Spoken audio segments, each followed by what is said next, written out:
که چیرې له تاسو څخه په موبایل کې عکسونه، ویډیوګانې، اډیوګانې کلونه وړاندې ډیلیټ شوي دي او اوس تاسو غواړئ هغه بیرته ترلاسه کړئ بغیر له کمپیوټر څخه په وړیا ډول هغه هم په خپل موبایل کې یوازې په څو دقیقو کې تاسو کولی شئ هغه عکسونه ویډیوګانې بیرته لاسته راوړئ چې تاسو نه کلونه وړاندې ډیلیټ شوي دي، یعنې ډیر وخت ورباندې تیر شوی دی. تاسو کولی شئ په ډیرې اسانۍ سره هغه لاسته راوړئ. ځینې کسان شاید تاسو ته ووایي چې دا خو یوازې په کمپیوټر سره کیږي یا هم تاسو نه د پیسو غوښتنه وکړي.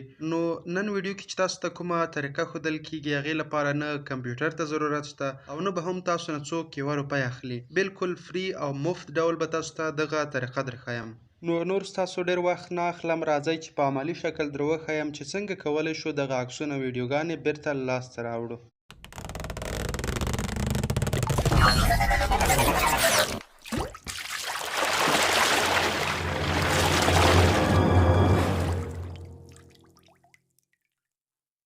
د دې طریقې د فعالولو لپاره به لومړی تاسو لاړ شئ پلی سټور ته. په پلی سټور کې به یو اپلیکشن درته ښیم، دغه به سرچ کړئ ډامپسټر DUMPSTER. دغه په سر کې چې راواوړي دغه اپلیکشن دی، تاسو ته ښکاري دغه رقم ته شکل دی. دا هر څه وګورئ چې تاسو بیا همدغه یو ډاونلوډ کړئ، ځکه که چیرې تاسو نور ډاونلوډ کړئ ځینې شاید تاسو نه پیسې وغواړي ځکه هغه پیډ دي. ځکه هر وخت هم چې تاسو ته زه یوه برنامه معرفي کوم هڅه کوم چې هغه فری او مفت ډول تاسو ته را پیدا کړم او بیا تاسو ته ورباندې ویډیو جوړه کړم.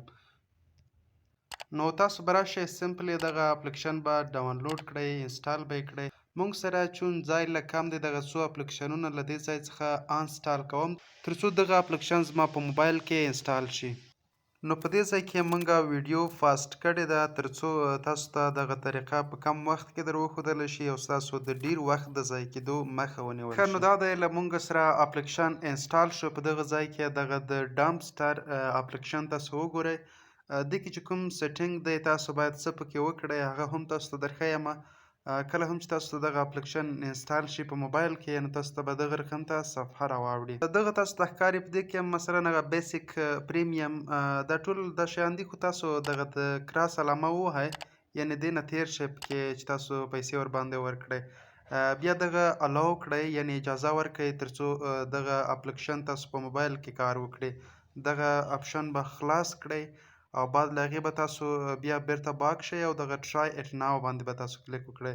کله هم چې تاسو په ټرای اټ ناو باندې کلیک وکړئ دلته تاسو ته ښکاري دغه آډیو تاسو ته ښکاري تر اوسه پورې خو صرف موږ سره یوه ویډیو چې دا هغه ریکور شوې ده، هغه آډیو تاسو ته ښکاري چې څومره ژر هغه بیرته ریکور کیږي او موږ سره په موبایل کې بیرته راځي.